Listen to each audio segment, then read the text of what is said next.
जब भी राधा रानी के भक्तों का जिक्र होता है तो उनमें सबसे पहले प्रेमानंद जी महाराज का नाम आता है। महापराक्रमी बलशाली भगवान अनंत ब्रह्मांड नायक परात्पर इसका प्रेमानंद जी महाराज राधा रानी के परम भक्तों में से एक है। दोस्तों, भक्ति में कितनी शक्ति है, कलयुग में इसका जीता जागता उदाहरण है परम श्रद्धेय प्रेमानंद महाराज जी। प्रेमानंद जी महाराज राधा रानी के परम भक्तों में से एक है।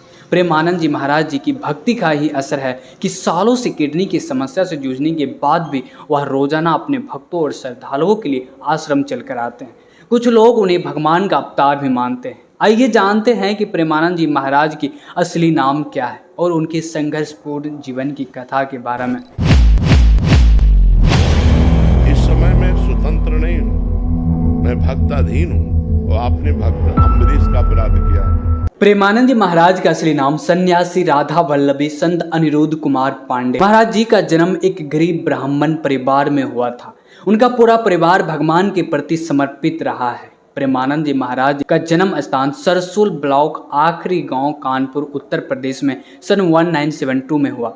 प्रेमानंद जी महाराज के दादा भी सन्यासी थे। उनके घर में बहुत ही पवित्र और भगवान के प्रति समर्पित माहौल रहा है।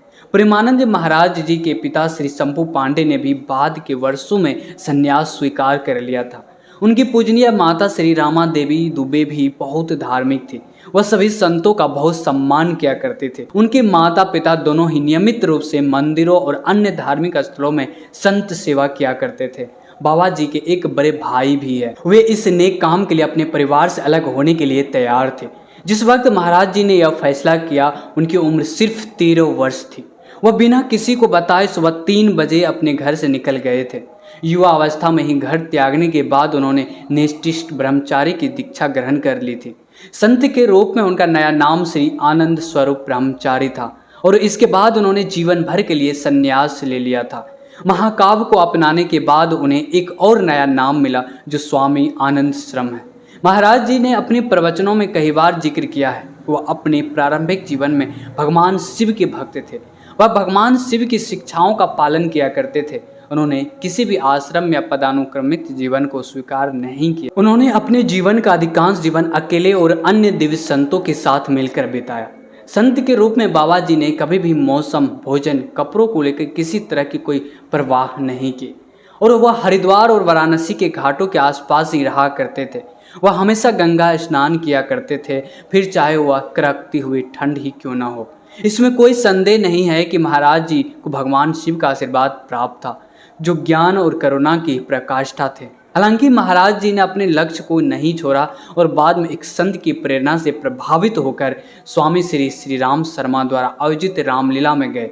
पूरे 1 महीने तक रामलीला में मौजूद रहे। महाराज को इस समय तक शायद यह एहसास हो कि वृंदावन हमेशा के लिए उनका दिल चुरा लेंगे और वह उनका स्थानीय एड्रेस बन जाएगा। और वह मथुरा की ट्रेन पकड़कर अन्य संतों के साथ मथुरा पहुंच गए। जब महाराज जी वृंदावन पहुंचे तो वो किसी को नहीं जानते थे और श्रीधाम वृंदावन की सुंदर संस्कृति से बिल्कुल अन्य भीग थे। महाराज जी इसके बाद रोजाना वृंदावन की परिक्रमा किया करते थे और श्री बांके बिहारी के दर्शन करते थे। इस दौरान उनकी मुलाकात कई संतों से हुई। वहीं एक दिन एक महान संत ने से उन्हें सलाह दी कि उन्हें राधा वल्लभ मंदिर में जाना चाहिए। पूज्य श्री हित मोहित मालाला गोस्वामी जी से प्रेमानंद जी ने दीक्षा के लिए संपर्क किया।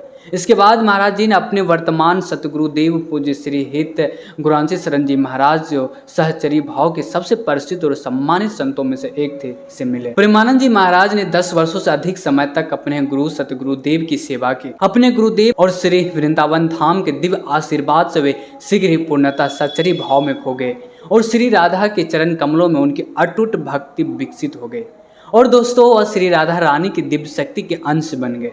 आज प्रेमानंद जी महाराज के प्रवचन सुनकर लाखों लोगों का जीवन बदल रहा है। प्रेमानंद जी महाराज के प्रवचनों को सुनकर आज के युवा भक्ति मार्ग पर चलना सीख रहे हैं।